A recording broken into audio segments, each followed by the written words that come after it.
during the verbal Q&A period.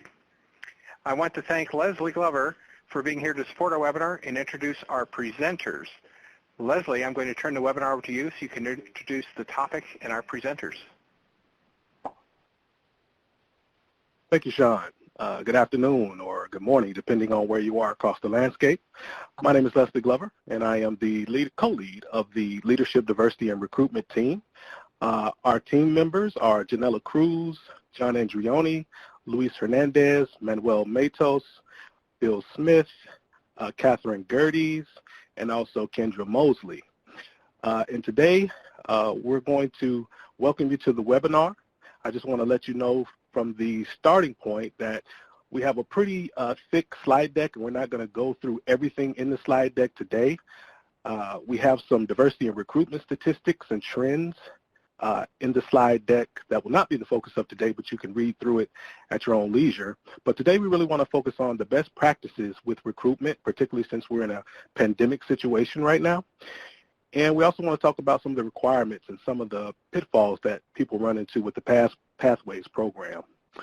Finally, we want to share some of the projects that the Focus team has been working on, in particular a virtual recruitment toolbox that we have. As Sean has already said, at the end of the presentation, we're going to do Q&A, but if we run out of time, we certainly will take all the questions that you all have, we'll put answers to them, and send them out with the finalized slide deck after the presentation. A quick shout out to Tammy Umholtz. She did a lot of work for us behind the scenes in helping us pull together our Focus Team website and toolbox. And then also to Paul Reich, who has helped us put together a story map focusing on MLRA project offices that are on universities' campuses. We want to use some of these materials to help us in our recruitment effort. So with that, let me go ahead and give you our agenda, and it's just going to go forward just as it is stated. We're going to start with Roy Vick, who's in for Dave Limbo. He's going to be talking about SPSD's commitment to diversity. Then we're going to have another talk from Roy about what your responsibility is in this recruitment effort.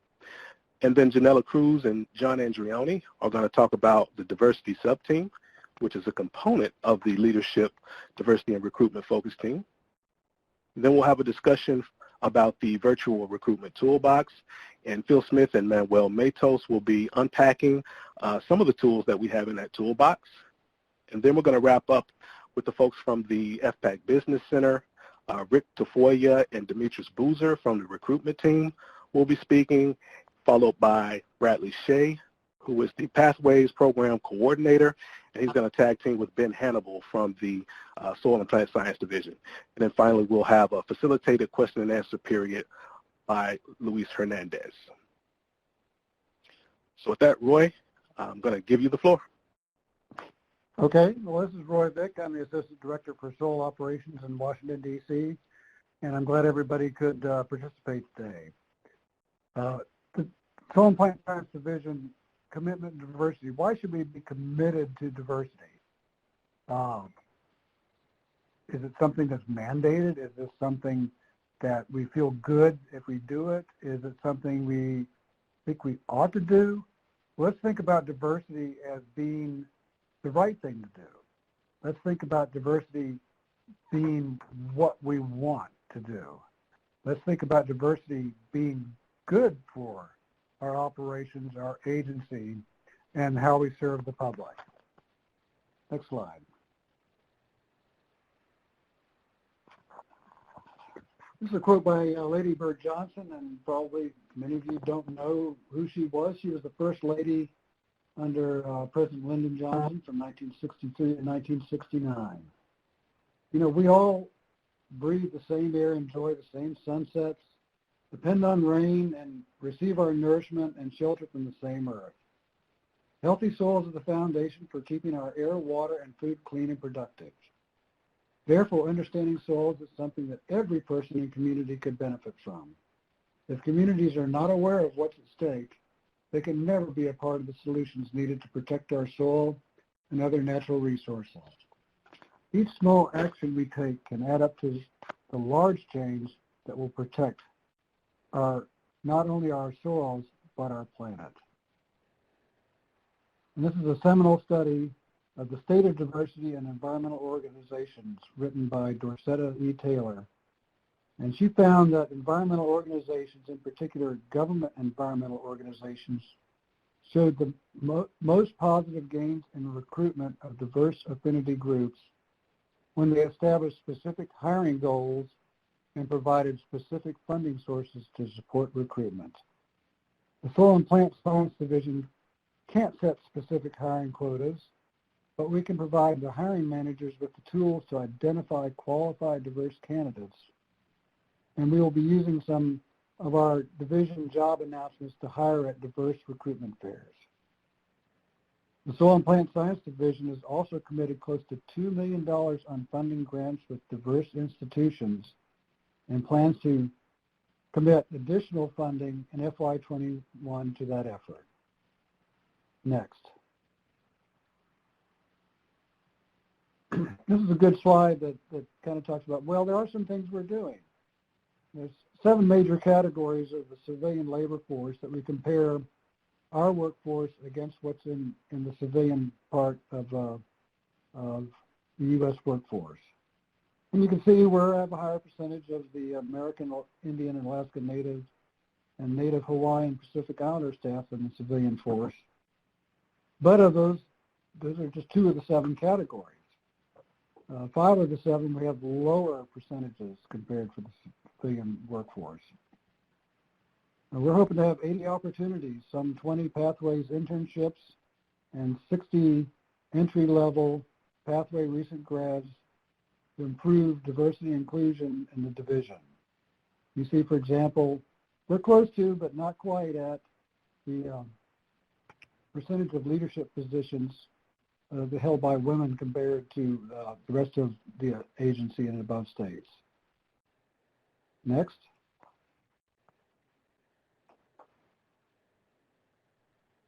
If you recruit the best people and put them in the right positions, show them how to lead, equip them to lead, develop them to lead, empower them to lead, and then measure their success to maximize their efforts, then we will have succeeded in building the right culture in our organization. And here's how you can make a difference. 1, you can engage all the communities to help them understand the importance of soils in ways that are important to them, such as urban agriculture, sustainability, and tribal land surveys. 2, we can recruit diverse candidates for opportunities within NRCS and maximize the workforce potential that exists in the nation. And 3, we can understand that recruitment is not only entry-level positions, but all positions in the division, even ones that are not advertised, such as Earth Team volunteers. Studies in other scientific fields, such as medicine, suggest better outcomes are possible when professionals from similar communities are involved in solving problems in those communities.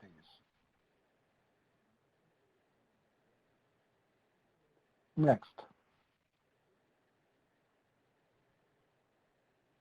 I have to pause, I got a little tickle in my throat.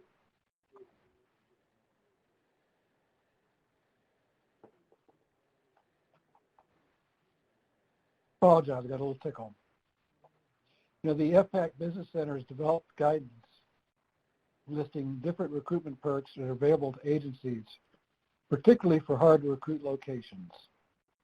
The Soil and Plant Science Division will be announcing entry-level positions that have a non-competitive career ladder all the way through to the GS-11. This also applies to the Pathways interns once they're converted to permanent status. We have signing bonuses and relocation bonuses will be considered for hard-to-fill locations and will be listed on the individual job announcements. And finally, there's new guidance that's being developed for student loan repayment in certain situations where a position is hard to fill or a highly qualified candidate is sought after. The payments must be approved by leadership and budget, and the benefit will be listed in the job announcement. Next. So what's your responsibility? Well, I believe we all share the responsibility for ensuring that NRCS and the soil survey program has the best people for now and the future to carry out our mission. This also means that we need to reach out to attract college students and graduates that are underrepresented in our workforce. Next. The Soil and Plant Science Division has more than 25 official job titles within its division, and recruitment doesn't just end with entry-level positions. It extends to all of Soil and Plant Science Division and any position we have open. As recruiters, you are the first line for ensuring diversity and inclusion in the division. And our hiring managers are accountable for ensuring diversity because they are making the hiring decisions. And the Soil and Plant Science Division is in need of qualified candidates that represent all of the communities in the American landscape. Next. Thank you, Roy. So next on the agenda, we'll have a talk from John Andrioni and Janella Cruz. You folks can take it away. Thank you very much, Leslie. Could you go to the next slide? Oh, sorry, I can do that. So I just wanted to take a moment to, again, reintroduce the Leadership, Diversity, and Recruitment Focus Team who helped bring this presentation to you today. As you can see pictured on the screen is 9 out of 10 of us, and we come from a number of geographic locations from DC to California, from a number of disciplines like ecological science, soil science, and administration, and each with our own diverse background. And most importantly, we want you to see us as a resource for you as a Soil and Plant Science Division employee. We're here to answer your questions on diversity and recruitment and to follow up on any ideas you might have on how we can improve. The emails of each of our team members have been linked here on this slide, as well as our Focus Team website and our SharePoint site, which hold a host of many resources that some of our team members will be getting into later in the presentation. And then also on the last slide of this presentation, we have our email addresses as well as our position titles. And we look forward to hearing from you. I'm going to pass it off to my fellow team member, Janella, for the next slide.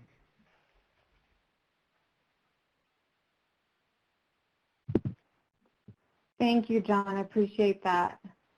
For what we do and why, in a nutshell, the mission of this focus team is to assist and plan recruitment geared towards the division's vision, hiring, and succession plan, which is why we closely work with FPAC Human Resources and Civil Rights Equal Employment Opportunity Divisions to develop strategies and guidelines with the goal of fostering a culture of diversity.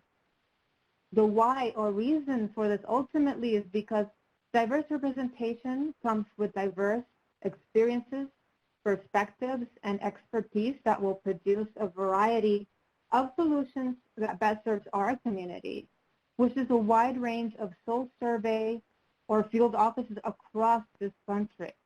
That will serve us by appreciating differences such as ethnicity, national origin, age, gender, race, culture, physical abilities, and sexual orientation.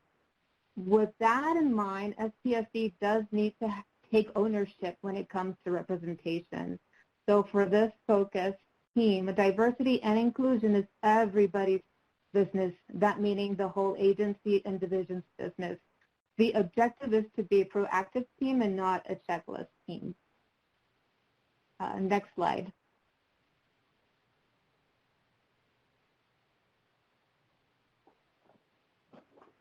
Okay, so the next discussion will be about the virtual recruitment toolbox, and that will be led by Phil Smith and by Manuel Matos. Go ahead, guys. Good afternoon, everyone. This is Phil Smith, and I will, along with Manny, would discuss the recruitment toolbox. I just want to echo what Roy said earlier, what Leslie has said earlier, and Janelle. This is diversity is just so important in many ways. It makes us all a better team, and I can tell you that from my own experience. And it's our responsibilities to do all that we can to achieve this goal. And we've developed this recruitment toolbox, this virtual toolbox, and got some tools in there to help all of us, especially those of us. I mean, I really want to say I think those of us at the field level should take, this is our opportunity to take an approach and do recruiting. So here we'll share a few items here. This is our virtual recruitment toolbox. Want everyone to know the link at the top where the title bar that says Virtual Recruitment Toolbox is a live link. So when you get the presentation, you can go to this website. And here we have links to various things. We have a link to a lot of good information for the Pathways program. We got links for the universities. You can click on these links that talk about the job series, minimum requirements, what classes you need to take, and a lot of good information there is available for interested students. And we have information on careers, and a lot more links that you'll find very helpful in the toolbox. So one item that we are developing right now, which will be added to the toolbox as soon as we get approval of the final format. Right now you see 3 volunteers that have provided their employee profile. And I reached out to 7 or 8 people, and I got a very good response, and people are eager to share their profiles. So what we're looking for, and I want everyone out there, everybody, if you're interested, please submit an employee profile. Our goal here is to have this in the toolbox available for potential recruits, people who are interested in working for the agency, and here people can say, well, who works for the agency? And we've got these profiles that show a diversity in who we are, our backgrounds, as well as job series. So it's soil scientists, it's ecological site specialists, and others who work in the division. We want a good collection of employee profiles. So these will be available in the toolbox. And another thing that will be available in the toolbox are videos that kind of show what we do, because we want students to know what they're getting into. And for that, I'm going to turn it over to Manny. Go ahead, Manny, and I'll advance the slide. Okay, thank you, Phil.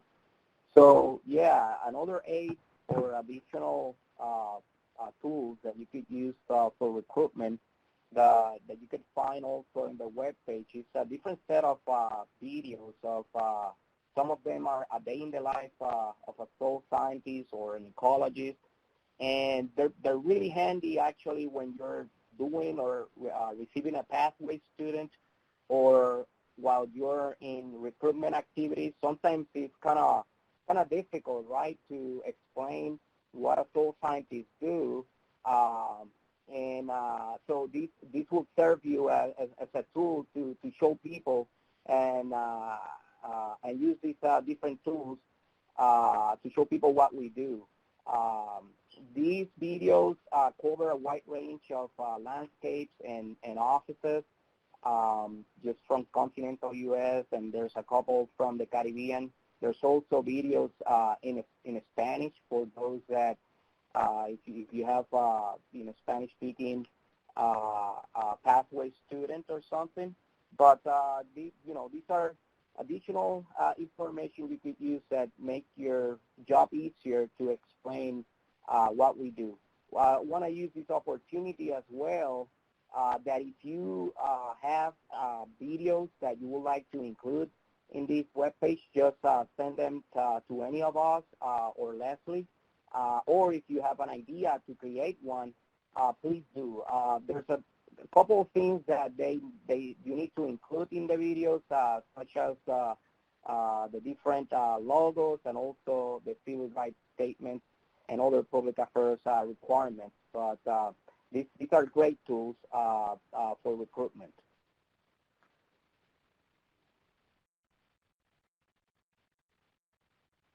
Okay. Thank you, Manny and Phil. So the next part of our presentation, we'll get into a little bit more of the meat and let the Business Center take over here. Rick and Demetrius, are you ready?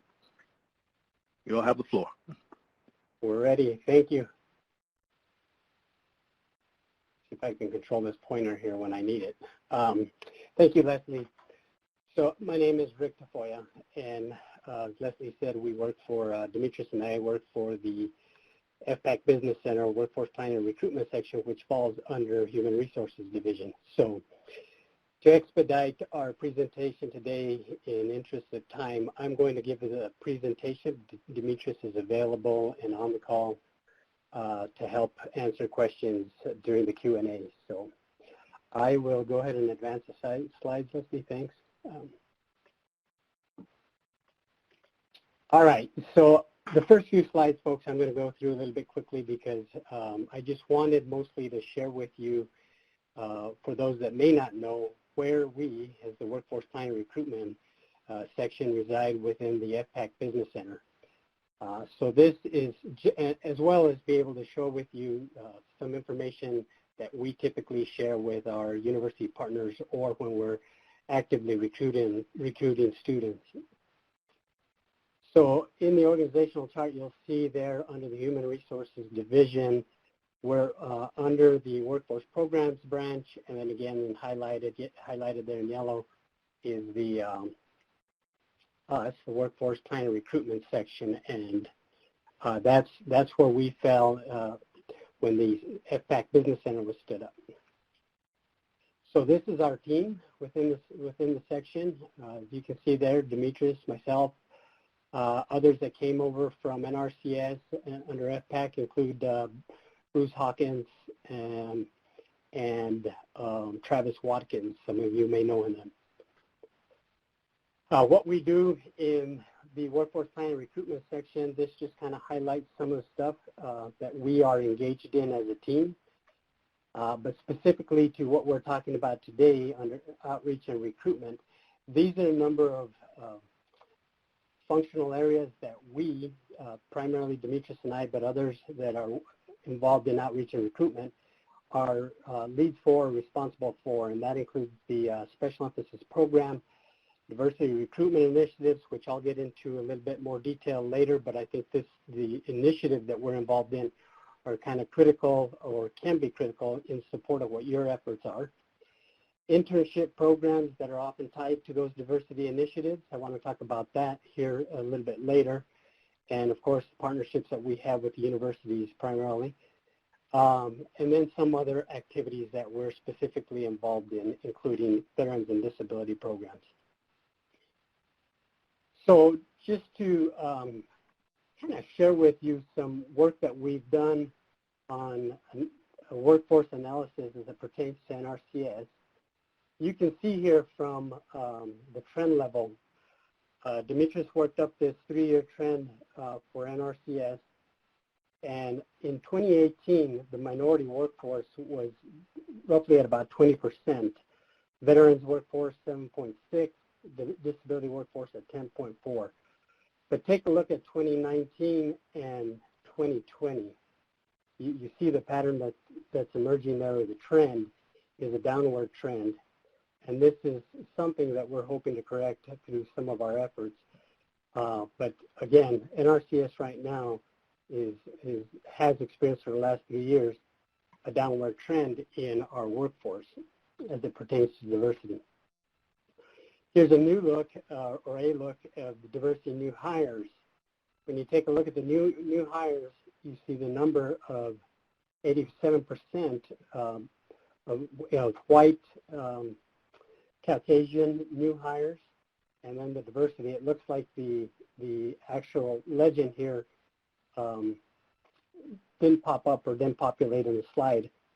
But essentially, these are the minority categories from Hispanics, African Americans, Native Americans, and so forth.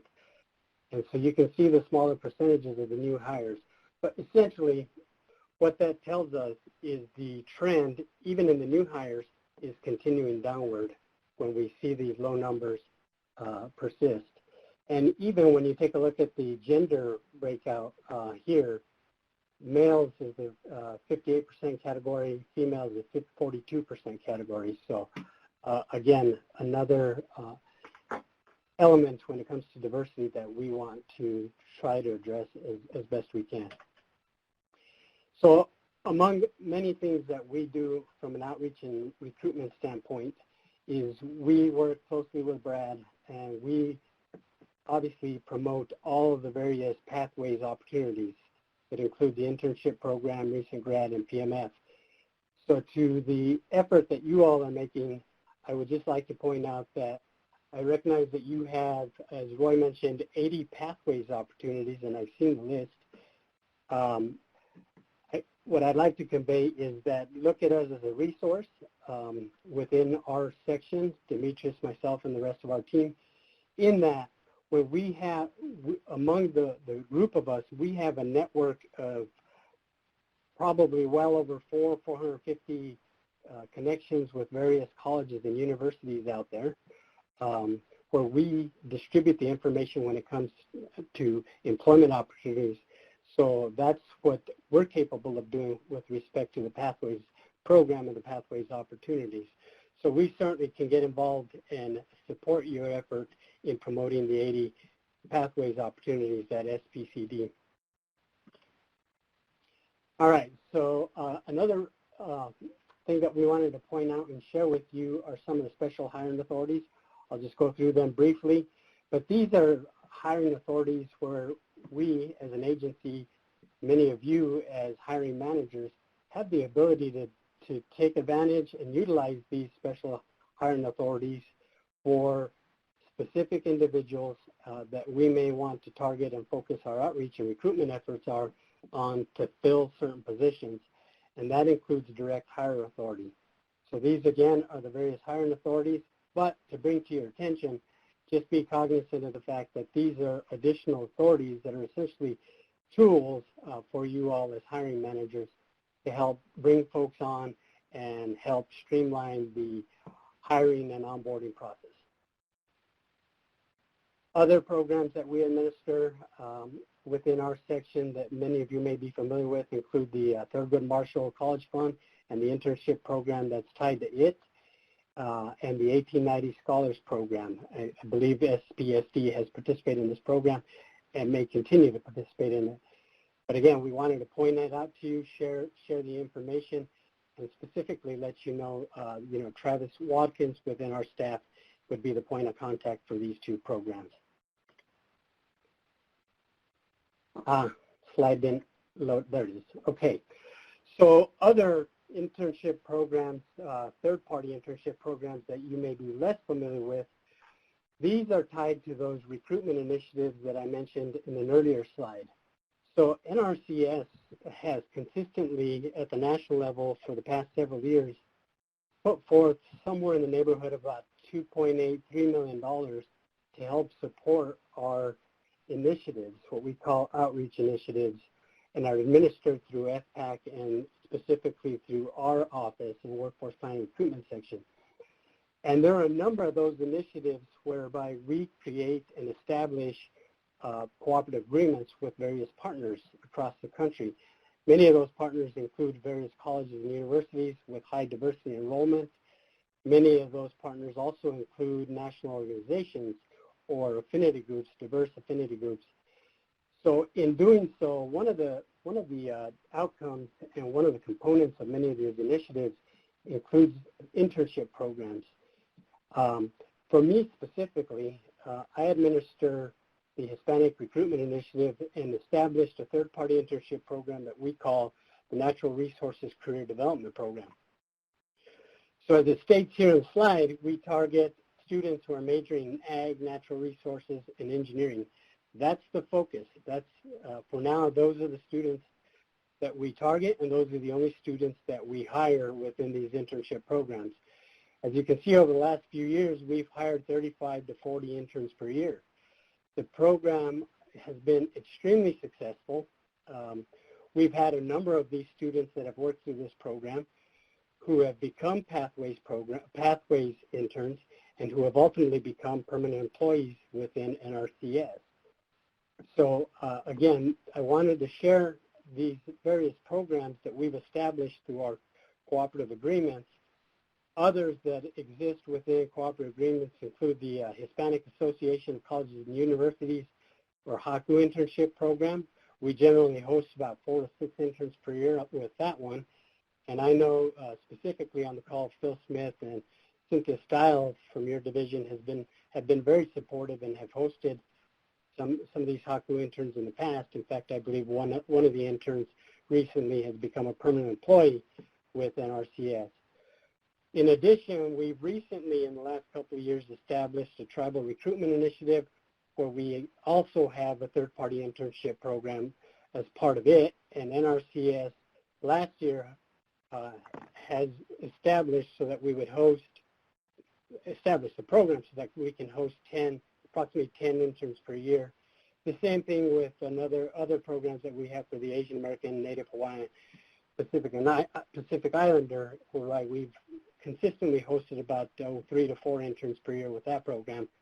And we are, as part of our ongoing efforts within the Business Center, looking at establishing other recruitment initiatives, trying to focus on other targeted groups and targeted recruitment. Some of the critical benefits to this include the fact that students gain practical work experience, and one of the goals is to make them competitive for pathways and ultimately make them a good candidate for our permanent entry-level positions. The other piece to it is that there's no cost for any entity within the agency to host and train those interns. All right, so just in summary, again, these are some of the opportunities that we wanted to make you aware of. I know Air Team Volunteer was mentioned. It's an FSA volunteer program. These are volunteer programs that we promote as part of our outreach and recruitment efforts. So I'm not sure if we have time, Leslie, to display. So the some attachments that I believe were shared with the group include a copy of our FY20 FPAC outreach and recruitment calendar. One of the reasons we wanted to share that with you is because that is a process and an effort that we do every year. And as Demetrius just mentioned, one of the things that helps us build that calendar in terms of what types of events and what specific events we're going to attend and participate every year from an outreach and recruitment standpoint is a survey, a diversity survey that is sent to leadership. And for last year and this year, that survey has gone out to all FPAC agency leadership. And that feedback that they provide us based on that survey, and that feedback includes, what types of diversity events they are specifically interested in, and what colleges and universities they're interested in themselves in terms of how it's going to benefit employment within their respective state, center, or division. That feedback goes into our calendar of events that we develop. So FY20 is, I wanted to share that one with you because what happened this last year, and it's likely to happen again this year in the FY 2021 proposed outreach and recruitment events, is this, the on-site hiring events. And this is something that you all may have heard of, may have even participated in. But our outreach calendar of events that we had outlined that we were going to participate in actually became the on-site list for on-site hiring events. So when NRCS obtained the direct hire authority for all the various positions they had nationwide last year, we participated, we helped coordinate at the FPAC level all these different events, and we coordinated with NRCS leadership and hiring managers so that we could have teams of folks directly involved in these events, whereby we can interview students there on site, and we had HR staffing folks on site so that they could do the quals process, and actually extend tentative job offers to those applicants at these events. So, as I mentioned a little bit ago, it's highly likely if NRCS and perhaps even the other FPAC agencies, if they obtain and are approved for direct hiring authority again this year, because I know that process has been initiated, then it's very likely that our FY 2021 calendar of events could possibly become the on-site hiring list of on-site hiring events. What that means to you and your pathways positions potentially, if we can utilize some of those pathways positions, or perhaps some of your entry-level positions, is that we can collaborate with you all, and you can come along and be part of these on-site hiring events. Now, in the COVID environment that we're in, it's possible that these events, at least for the next few months, may be virtual events, which we are currently working on scheduling and participating in. But in the event that things get better in the spring, next spring, and we resume back to on-site and in-person events, then that's the way we'd prefer to conduct them. So I wanted to share that with you because this is what transpired last year. It is highly effective. It's an excellent way to kind of hone in and target on key disciplines, key applicants, and of course it helps streamline the hiring process. This last slide is one where we have a number of handout materials that we share with our students. I know that you all have a recruitment toolbox. I think there are some of these handouts that may be helpful to you and you may want to incorporate and include in your toolbox. We'd be happy to share them with you. But what we find through our outreach, and much of our outreach is not only done through career fairs, but we also host on-campus info sessions, classroom presentations where it allows us to build relationships with faculty and students that we're trying to target. But many of the ones that are really of interest to the students is the sample resume, which is really beneficial to them because they help format their resume in a government formatted resume, as well as several of the others that are here. And again, we can certainly make those available to you. So here's some additional resource and contact information.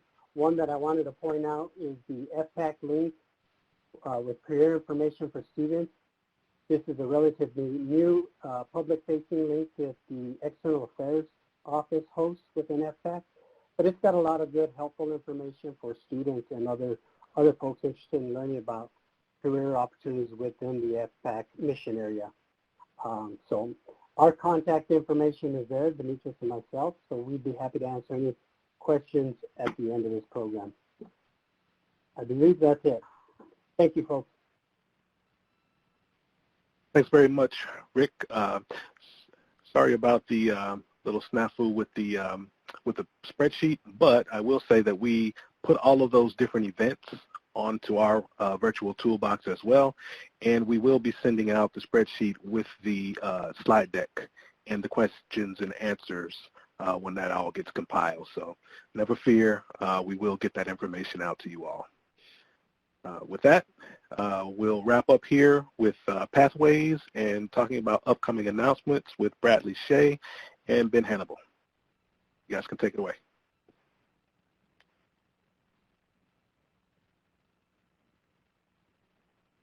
Thanks, Leslie. Yeah, this is Brad.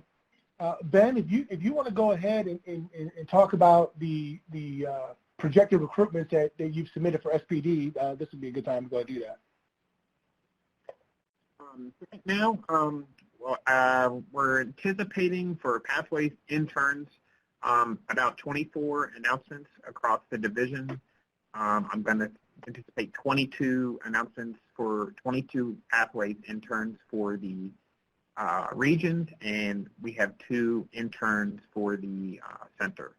As for recent grads, we're anticipating about 40 to 50 announcements that'll be coming out as well. Those haven't been made officially yet. We got some things to iron and work out. Those should be coming out around mid-October once we get everything entered.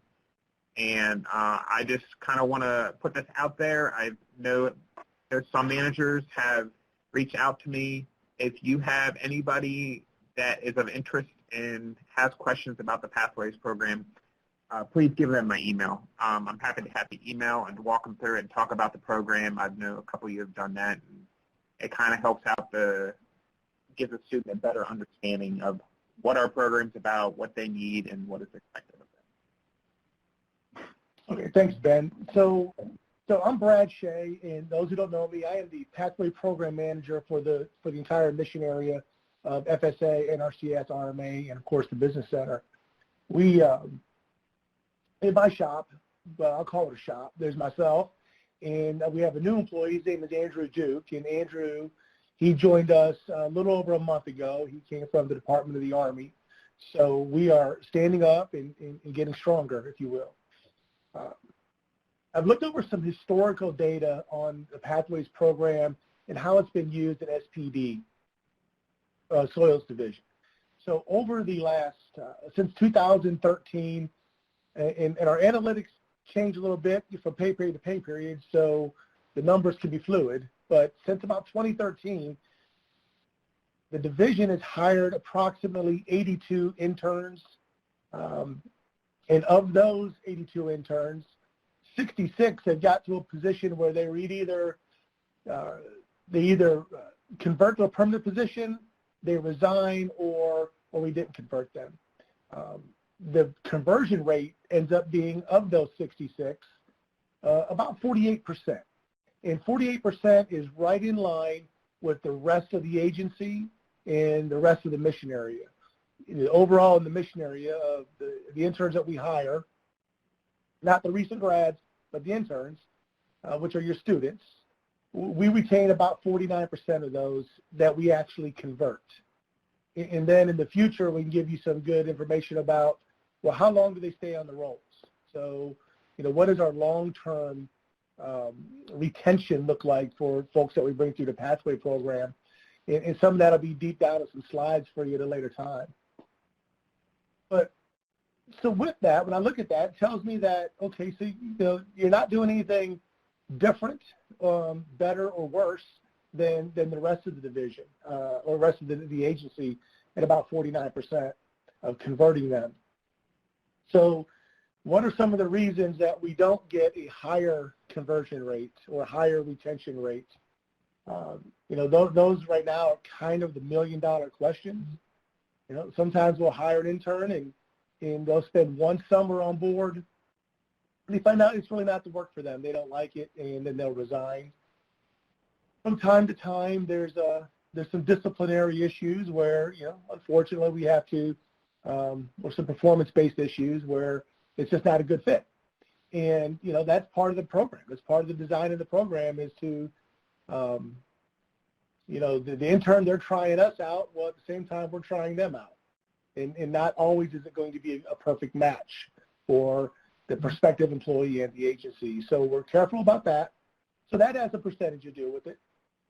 And then sometimes, they come on board and they just don't have the right competencies that we need at the end of the internship. So the question gets posed, well, how do we mitigate that? How do we prevent some of those things from happening? I spoke with Leslie a couple of weeks ago, and, as we prepare for this and, the discussion is along, how do we get better? How do we make those numbers better? Because there is an investment that we're making, not only in the intern, but in the resource utilization that goes into bringing the interns on the rolls. We do recruitment. We've got Rick's team, they're out there, they're spending, good dollars doing recruitment, advertising, building those centers of influence at the universities. We've got the HR staffers who are doing the work, doing the operations that we do and bring them on board. And then we've got the managers that are managing the interns, and we got the resources that go along with that. So I kind of pose it as each hire is really, especially with an intern, we look at it as a multi-million-dollar investment. If we hire an intern and we convert them and they're on our rolls for 30 or 40 years in some cases maybe, that is a multi-million-dollar taxpayer investment. So how do we get the best of it? And I think it all starts at the point of entry with a good interview. How are we deciding what interns that we're hiring? Some of the things, some of the metrics I've put together are, not all managers or not all states, do they interview the applicants? Sometimes we take a look at the resume and the transcript and see what school they're going to, and that looks like a great fit. So we're just going to go ahead and we're going to hire that intern. And I know there's some backstory to that. We're competing with other states and other agencies, and we want to kind of expedite that process to get to the end result. But that end result isn't always what we wanted. So in discussion with Leslie, it was that it is a potential multi-million-dollar investment, and I think that the best way to start that is that once a manager gets that list of potential applicants, have a method in place to decide who you want to interview, and then once you get through that interview process, that's where we can find if it's going to be a good fit.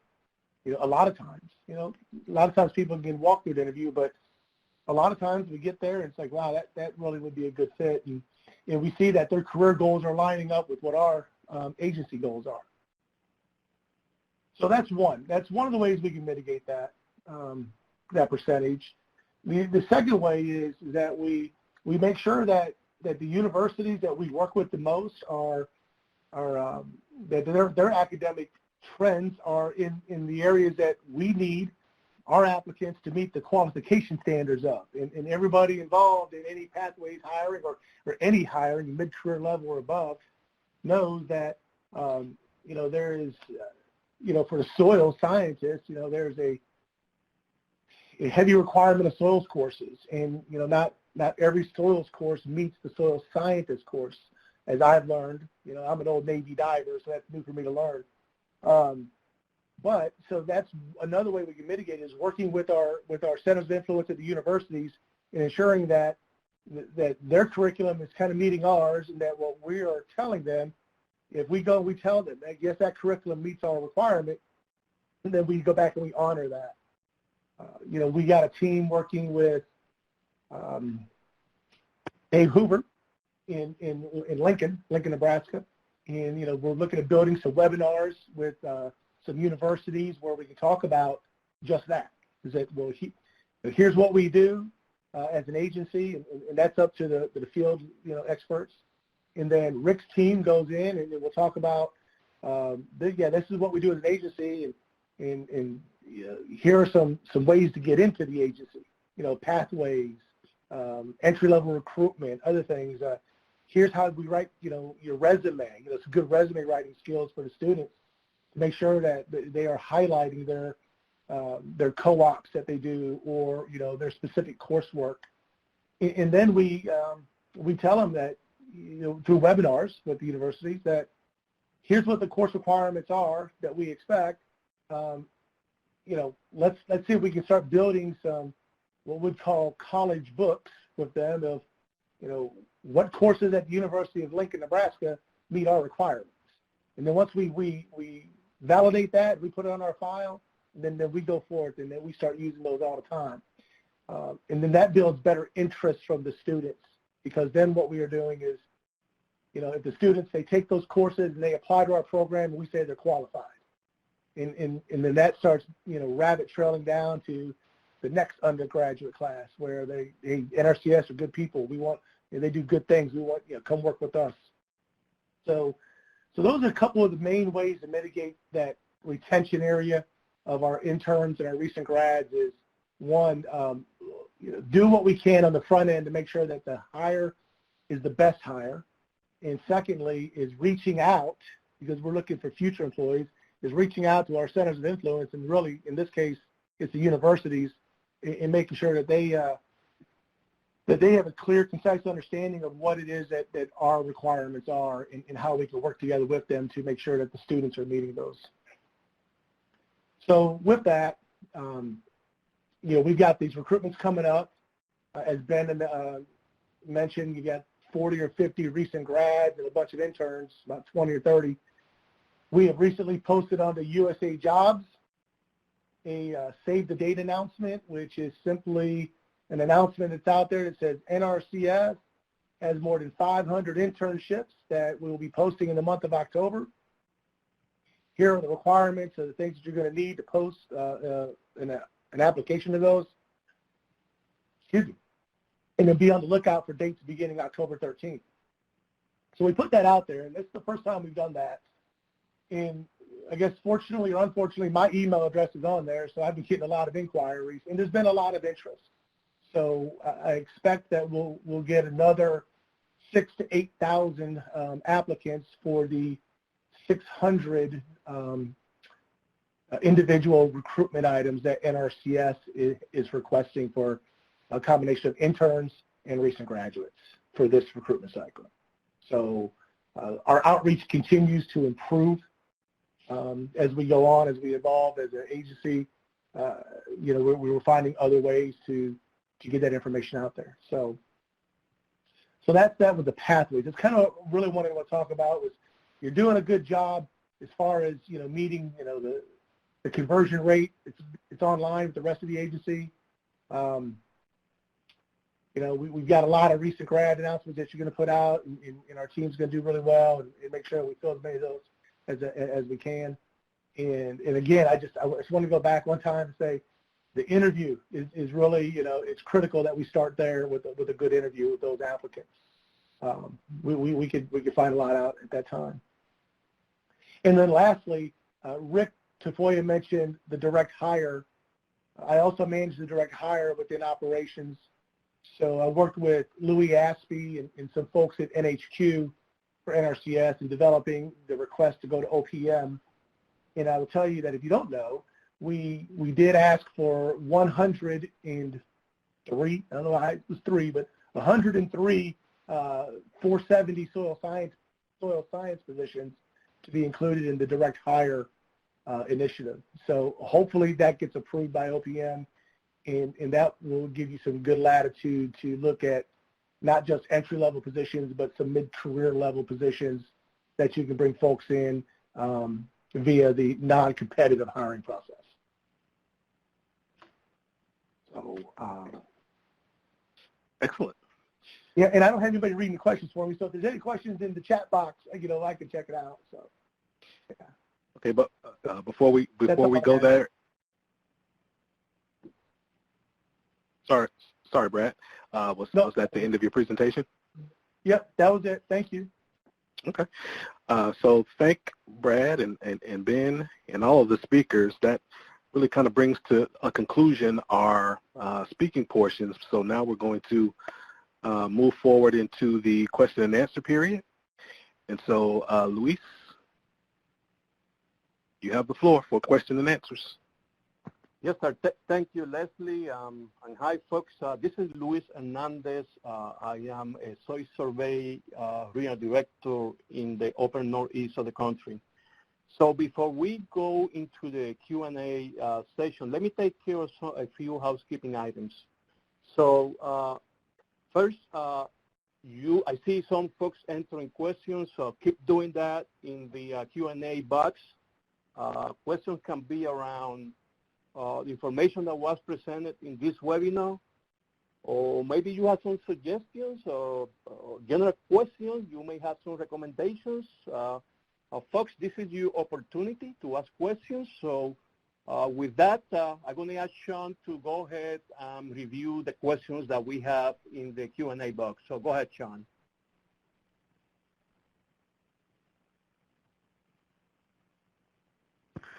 All right, Luis, as you said, we do have several questions. Roger asks, how do you know which positions are hard to fill? Do you advertise? And if you don't get anyone, then figure it's one of those hard to fill.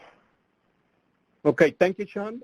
So I'm just going to open the floor to any of the speakers that can speak to that question. So please, any of you guys that can address this question, go ahead, please. This is Roy. Actually, he answered his own question. That is correct.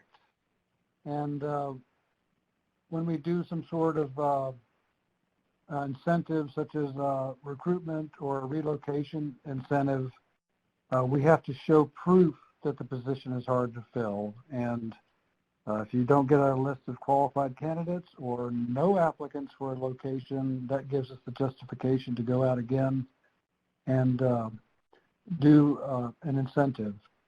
One of the more recent ones, a few years ago we did, was actually advertising. Of course, that was under merit promotion. Was a $10,000 bonus for the person who ever applied for and was selected for a location. But we do have to show proof that we're not getting candidates for it. Okay, thank you, Roy. Sean, next question, please.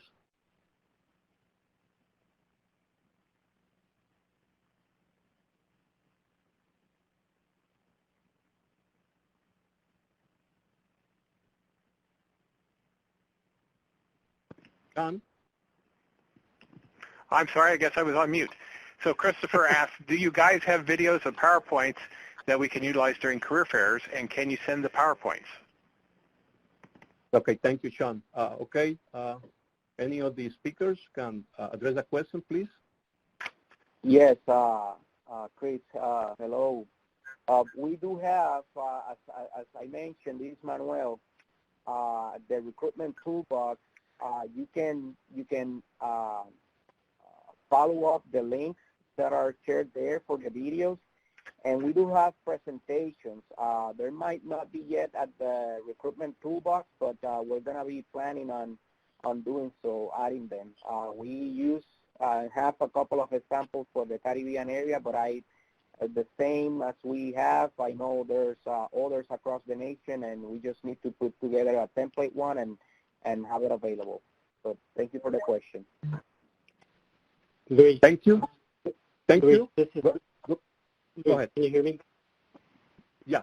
Sorry about that. This is Rick DeFoya. We too have some PowerPoint presentations already pre-developed. Some of the topics include, an overview of NRCS, overview of pathways, resume building, how to navigate USA jobs, things of that nature that we've established into PowerPoint presentations. So happy to share that as well. Excellent. And this is Leslie. I'll just add to that. On the virtual toolbox, we do have at the bottom of that page materials that you can use during career fairs. In addition to the PowerPoints, we have a career fair guide that was put together by Janella to try to help people get prepared if you're going to a career fair. And it also has links for NRCS Distribution Center materials. There's a grid there for the USDA and its career grid for all of the agencies in USDA, I should say, as well as the list of universities that Rick mentioned a little bit earlier. And that list of universities shows which universities are serving a diverse student clientele. So all those materials are available for you in the toolbox. And Leslie, that's what, this is Demetrius. I was going to make sure that we emphasize the fact of the distribution center, that they do have career fair materials available as well. Very good. Thank you. Thank you, guys. Okay, Sean, next question, please. All right. Cynthia asks, are there retention programs focused on interns while they are in their internship? For example, matching them with a mentor in the agency, making sure they are aware of resume writing workshops, and someone to ensure their tasks in the internship make them competitive for job positions in the agency. Okay, any of the speakers, please? Yeah, Brad, Go ahead, Brad. I'll take all of that. So everything that was just asked is a requirement of the Pathway Internship Program to be successfully completed. Every Pathway participant is required to have a mentor assigned to them. Now, they can request a mentor through the mentoring portal, but mostly it's the supervisor, they work with the supervisor and they get assigned a mentor during their internship. And then the second part of that question was, could you read that again, Sean? Sure. They were wanting to make sure that was there some sort of support for them to make sure they're aware of resume writing workshops, someone to ensure the tasks in the internship make them competitive for job positions? Yeah. So another part of the internship requirement is they complete 40 hours of ag learn training, which is really soft skill development. It is how to deal with difficult workers, how to communicate with other employees, how to build a career plan. I mean, there's like 40 classes that they take there. I'm not positive that resume writing is one of them, but I can check on that. I'll make a note. I'm not thinking it is, but we can check. So a lot of those soft skill things are part of their ag learn development training, the 40 hours of interactive training that they're required to do. Now, with that said, we're all adults, and we know that sometimes people just start clicking through the ag learn programs. You know, they figure out, they click next, they keep moving. So it's incumbent upon the supervisor and any peer sponsor they have to make sure that the training that they are getting, because the internship itself is developmental in nature and should be a complete training program. So even though they have the 40 hours of required ag learn training, the supervisor and of record should also be, developing that intern, not only professionally through their professional soil science work, but also on those softer skills of developing. But if they complete the program, they complete their boilerplate stuff of, their required training, and they meet with their mentor, and they complete the academic degree plan that they're on, which basically qualifies them for the school or the program, the position, then they're competitive.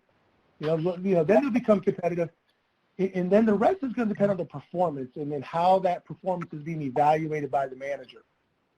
So, and that's one thing I left off before earlier, is that there are times where I'll get calls from managers or point of contact, the intern's not working out, but then they send me the performance report and it says a completely different story, that the intern is perfect. So we need to have those hard conversations with them at the same time if their performance isn't working. But the tools are there throughout the program by design for them to have a successful program, convert to a competitive appointment, and then be competitive based on how well they perform.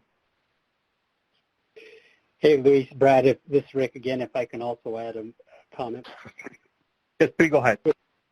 With regard to the resume building and some other soft skill development that Brad's mentioning, we too get involved even before the student competes and obtains a pathways position. So when I mentioned that we do a lot of these on-campus workshops, info sessions, those things with our university partners, many of those workshops include resume building, navigating USA jobs, all those soft skill development and other professional development training that we give them so that they are competitive for these pathways positions and opportunities.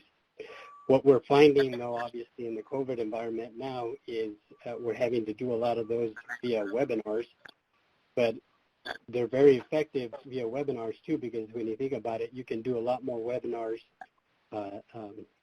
using the technology that we have versus how we've done them in the past, and those were on-campus site visits where we'd actually do these workshops. So just something to keep in mind. Excellent. Thank you, guys. Okay, Sean, next question, please. Sure. Roger has a comment here. My experience has been that HR has been resistant to tell us which courses qualify until the applicant actually applies. By then, it's too late. And I'll have to admit that's something I've had some personal grief with. So what can be done to identify the qualifying courses ahead of time? Okay, thank you. Go ahead. Any of the speakers, please? This is Demetrius. I know we have been, my dog is trying to compete with me. We have been trying to work with students and professors and the academia to ensure that they have a better idea of what courses actually do qualify. So I know that there might have been a disconnect in the past as far as, ensuring courses, what applicants knowing what courses do qualify, but, without having, in some cases, without having syllabus and course catalogs and things of that nature, it's hard to say exactly what the course requirements and the qualifying aspects of the courses are, but we are trying to do a better job of working with staffing and the academia to ensure that the students know what courses they are actually needing before graduating. I know that when we are going out visiting and doing our outreach and with students, that we are seeing coursework, and especially during the direct hire events, that we had staffing specialists letting students know exactly what kind of coursework would be needed in order to qualify for certain series. So that is something that we are reaching out and trying to do a better job as far as knowledge management. And I would just so this is Brad. So I'm sorry, this is Brad. If I could follow up to that a little bit from the staffing section perspective also is, we will get sometimes a request from somebody who has not applied for a job wanting us to do a qualification analysis on that. Sometimes it comes down to capacity. And what I mean there is the staffers are working, we've got 2,200 active recruitment cases going at a time where people have applied and they're trying to work through that process of getting quals done and job offers made and getting people on board. It can become a capacity issue to stop and do a review for somebody who hasn't applied for a job yet. So that's one of those areas. Now, if it's an internal employee, we can mitigate that, and look at their quals. But we do publish the qualification standards. And to what Demetrius's point was a moment ago, is we don't always know sometimes about the syllabus. And a quick 30-second example of that is we had a course from the University of Minnesota for one of our current interns that was going to soil science program, and it was a plant science course. And so the staffer they're not going to give credit to a soils course for a plant science course. But as we peeled the onion back, we found out that the University of Minnesota changed the course title to get more people enrolled in that course. And it's really a soil fertility course. The textbook was soil fertility. The curriculum throughout the syllabi was more soil fertility and how it works with plants. But based on the course description on the transcript, all it said was plant science. Now, that's good for our soil conservationists. We need 3 hours of that. But, typically a plant science course would not qualify for soil science. So we had to research. And once we got the syllabus, and actually one of the soil division folks out in Nebraska actually talked to the professor. Once he talked to the professor, found out, this is really a soil fertility course. They just changed the title of it to get more people to apply to it. So there's a lot of other things going on with the course review stuff that it's not always that we won't do it. Sometimes we can, it's a capacity. But if you got an intern or a recent grad or somebody and you're getting kickback on somebody doing a course review, please contact me. And Brad, that was a good point on the capacity, but we're definitely trying to for our outreach and recruitment efforts, especially for targeted recruitment efforts. And I'll just add there's a related issue in the chat, and Phil says, Brad, if a person graduated 15 years ago, can they take the qualifying certificate to qualify for pathways? University of Florida, for example, offers a 12-hour soil certificate. This can get the person to 15 hours. And can you explain how a qualifying certificate can get them into pathways, internship, or recent graduate? Yeah, a lot of moving pieces going there. That'd be something that we'd have to spend some time offline on.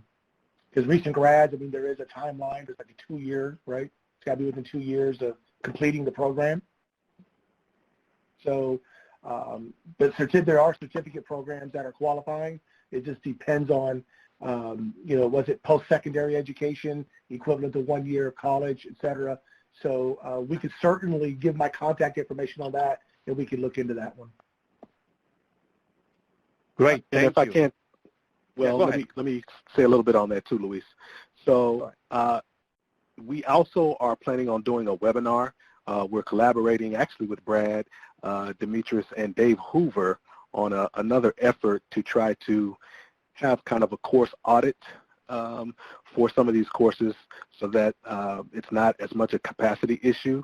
So we're definitely brainstorming on ideas of how we can know whether or not these colleges and universities have the coursework requirements already ahead of time, and then try to focus our attention on those universities in those courses that are kind of irregular. So we definitely have identified that as an issue, and we are working on getting some solutions. So thanks. Okay, great. Thank you guys. So go ahead, Sean, with the next question, please.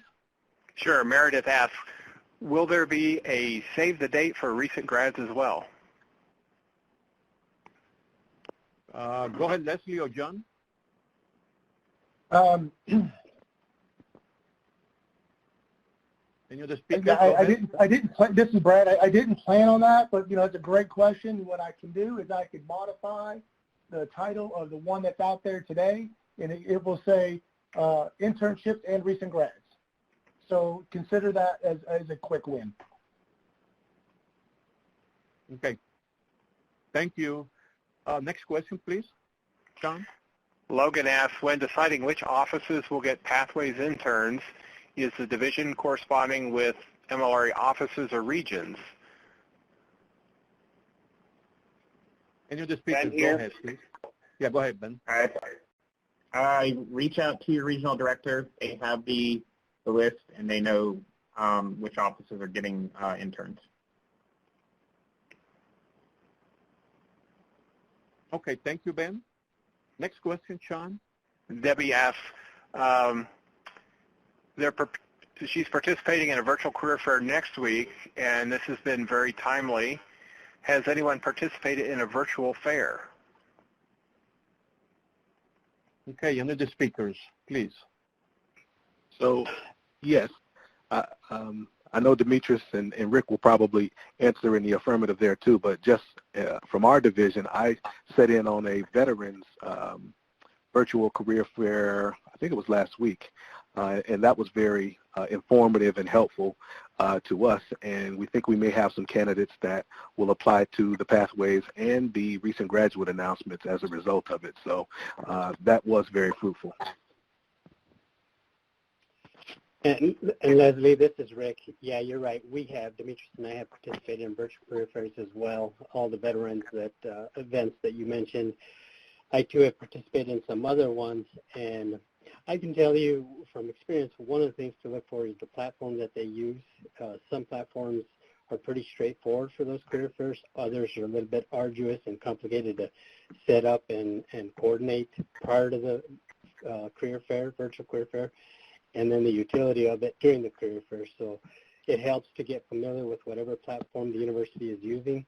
And then there's one that I did where it was it was live, but there was a lot of video to it. So you actually saw the participants and you saw when they'd ask you questions, and that one was really well done. And so there are different ones, but they're definitely worth participating in. Okay, thank you, guys. And I just want to add a comment, if you guys don't mind, to the previous questions.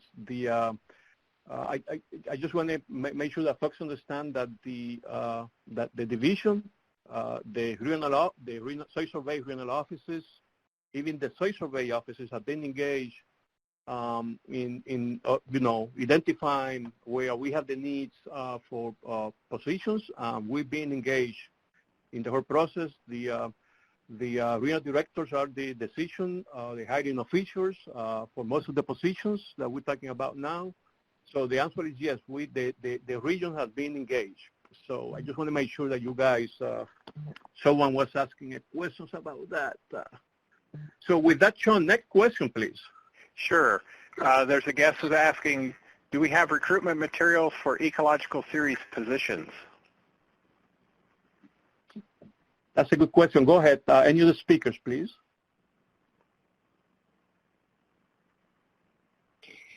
This is Rick. I don't know that we do. I was getting ready to say, Rick, we don't have any specifically detailing just that. But if somebody wants to contact us offline to see what it is that they're needing, we might be able to help develop something or have something developed. Exactly. So I don't see a name, but whoever had that question. Hey, Sean. Yeah. I see that you skipped over Debbie's question on the handshake. Did I miss that?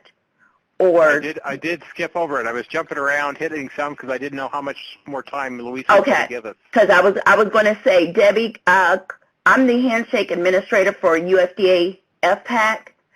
So what we can do is talk offline about handshake. Okay, question. Sean, how many questions are left on the in the Q&A box? Oh, there's at least 3. 3 more? I think we can go ahead and take care of those 3. Okay, so all go right. ahead with next question, please. Sheila asks, I would really like to bring the recruitment initiative to colleges near me. Who is the best contact person to make that happen? Can you the speaker, please? This is Rick, and I'm just going to chime in. I'm not sure where Sheila is located, but to start with, it may be folks in the agency in that state and see what they're doing in terms of outreach to colleges in that university. Again, depending on the state, we at the national level may already have a partnership with some of those universities by way of a cooperative agreement. So it would be helpful to reach out to us as well, and we can talk about it and see what's already being done. And if nothing is, then we certainly can help support you with whatever resources we have available. Great. Thank you. Thank you, Rick. Go ahead. Sorry, Go ahead. I would like to also add that depending on where you are, I mean, each state has civil rights committees, and they have their list of outreach and connections and networking too. So I would reach out to those offices as well. Great. Thank you, Yanela. Okay, next question, please. Christopher asked, can you show a slide with the links for the SPSD site? Didn't have a chance to write it down.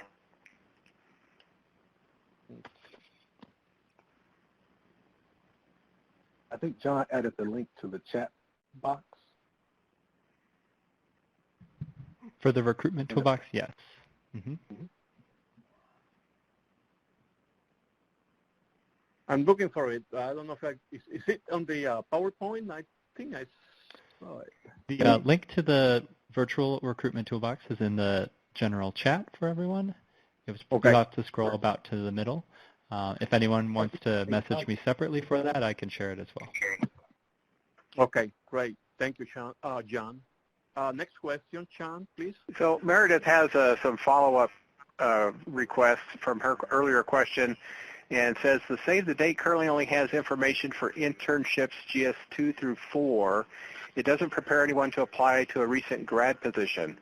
Will the content of the Save the Date be posted as well? Changing the title doesn't really help anyone prepare to apply for a recent graduate. I'll take care of that. Yeah, this is Brad. I'll take care of that. It'll be clear. Okay, thank you, Brad. I think one more question, right? I think that's exhausted our questions. Okay, excellent. Well, wait. Go ahead. One more second. I did want to circle back around to the question about recruitment materials for ecological site specialists.